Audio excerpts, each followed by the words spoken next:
lahat ng pulis na involved, wala na tayong patawad. At hindi po talaga tayo magpapatawad. We make sure that yung mga people na mga police natin involved, hindi na po sila makakabalik ng serbisyo at makukulong po sila. Yun po yung gusto natin.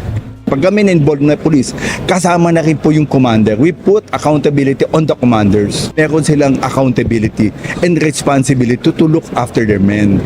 Ayaw po natin one strike policy. Hindi po kami punitive.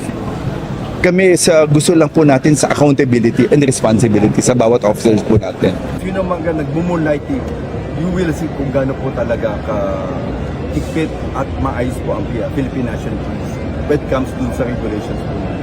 We go for dismissal. Yun po yung sinabi ko kay IAS po, gusto ko dismissal. Hindi po kami papayag ng ganito na suspension lang.